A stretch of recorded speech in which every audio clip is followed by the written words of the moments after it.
Super star Krishna cinema జీవిత విశేషాల గురించి మనం ముచ్చరించుకుంటున్నాం. ఆల్రెడీ మహానటి సావిత్రి గురించి మనం అనేక విషయాలు తెలుసుకున్నాం.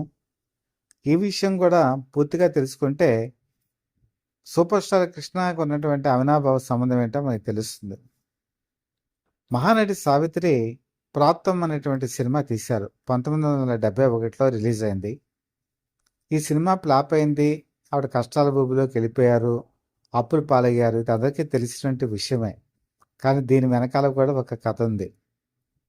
ఈ సినిమా నిజంగా ఫ్లాప్ అయిందా, నిజంగా కథ బాలేకే ఫ్లాప్ అయిందా అంటే లేదు. సినిమా వెనకాల కొన్ని రాజకీయ శక్తులు నడిచాయి అని ఆ రోజుల్లో ఒక పెద్ద టాక్. కారణం ఏంటంటే మహానటి సావిత్రి పైకి ఎదగటం కొంతమందికి ఇష్టం లేదు. ఆవిడ సినిమాల్లో నటనని పడగొట్టాలంటే సాధ్యం కాదు. ఎప్పుడైతే ఆవిడ నిర్మాతగా మారి దర్శకురాలుగా మారి ప్రాప్తం సినిమా తీశారో, కొన్ని సినిమా థియేటర్లు మంచి మంచివి ఏసీ థియేటర్స్ ఆవిడకి రాకుండా, ఆ సినిమాకి దొరకకుండా చేశారు అన్నది ఆ రోజుల్లో ఉన్నటువంటి ప్రధానమైన ఆరోపణ. సినిమా రిలీజ్ అయినటువంటి మొట్టమొదటి రోజు మార్నింగ్ షోనే పనికట్టుకుని కొంతమంది ప్రచారం చేసింది ఏంటంటే ఈ సినిమా బాగుండలేదు, ఫ్లాప్ అయిందని చెప్పేసి ప్రచారం చేయడం మొదలుపెట్టారు. దీంతో ఈ టాకు విపరీతంగా స్ప్రెడ్ అయిపోయింది. ఈ రోజుల్లో మనం సోషల్ మీడియా వచ్చిన తర్వాత ఇప్పుడు మనం ఇదంతా వింటున్నాం. కానీ ఆ రోజుల్లో మౌత్ టాకే మెయిన్ పబ్లిసిటీ.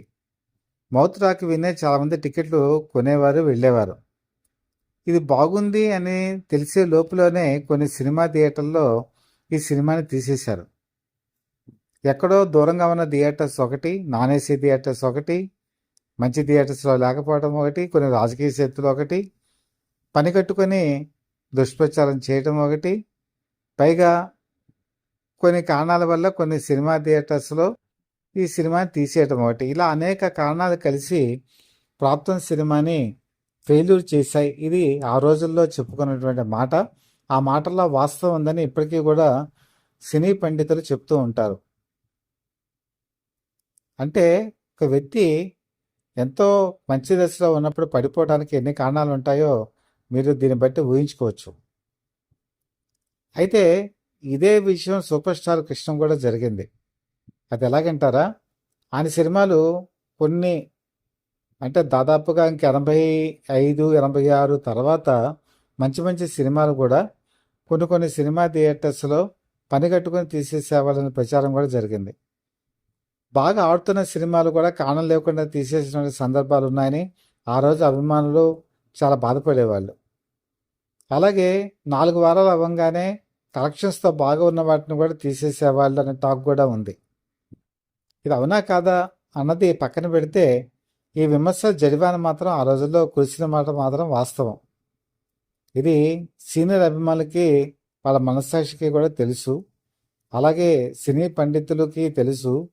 అందులో ఇప్పుడు వాస్తవాలు ఏంటో నిగ్గుదీసి నిలదీసేటువంటి ఓపిక తీరిక ఎవరికి లేవు. కానీ సూపర్ స్టార్ కృష్ణ మాత్రం ఇవన్నీ నిలదొక్కుని నిలబడగలిగారు. కారణం ఏంటంటే ఆయనకున్నటువంటి ధైర్యం, సాహసం, ప్లస్ తన సినిమాలకు ఉన్నటువంటి కలేజా, అలాగే సినిమాల్లో ఉన్నటువంటి స్టోరీ, ఇవన్నీ కూడా ఎవరు ఎన్ని రాజకీయ కారణాలు, లేకపోతే రాజకీయ శక్తులు, లేకపోతే స్వార్థపర శక్తులు ఏవైనా సరే ఎంత పని కట్టుకొని చేసినా కూడా ఆయన ఏమి చేయలేకపోయాయి. కారణం ఏంటంటే ఆయన ఎవరెస్ట్ శిఖరాగ్ర స్థాయికి వెళ్ళిపోవడం వల్లే.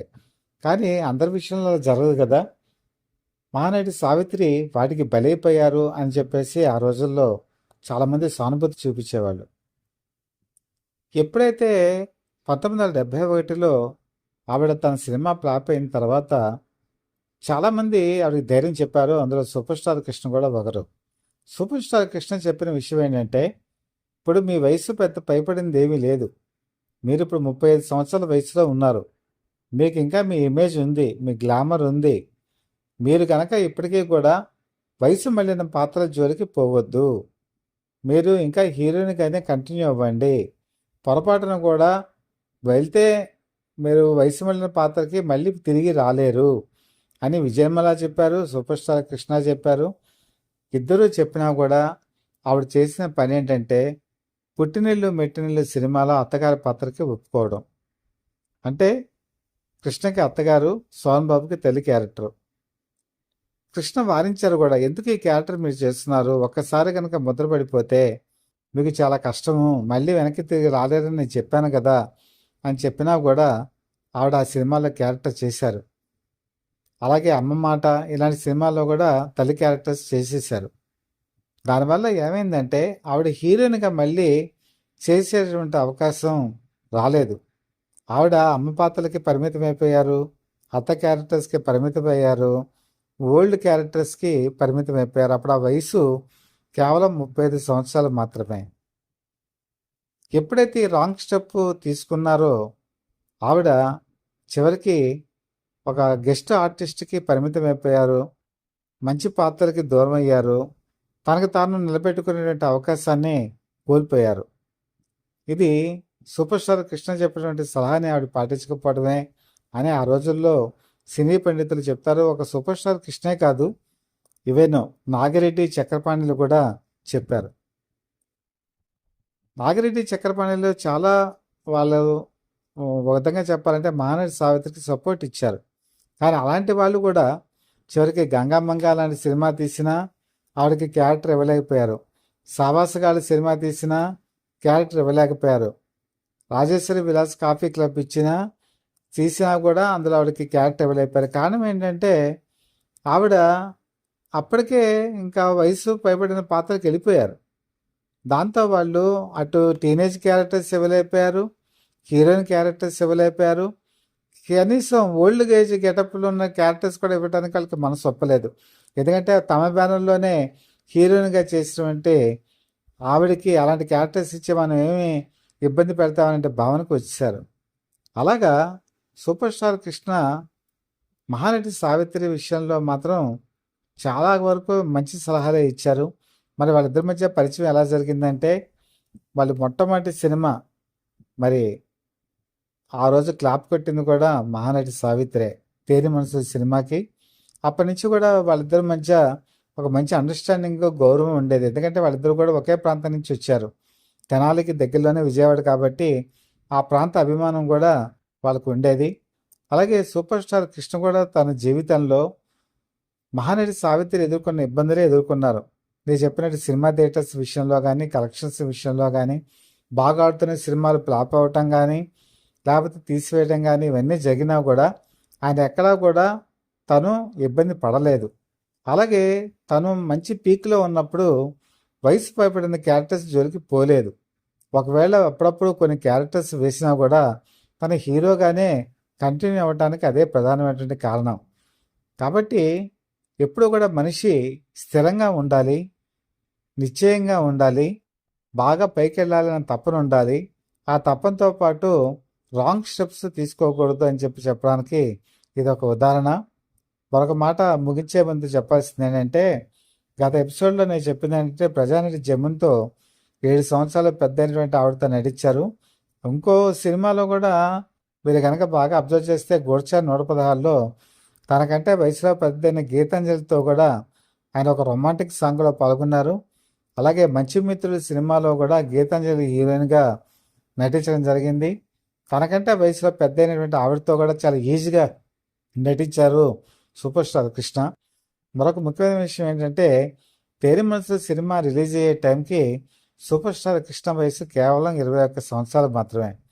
21 సంవత్సరాల వయసులో ఆయన మరి సినిమా రంగంలోకి అడుగుపెట్టి హీరో అయ్యారు.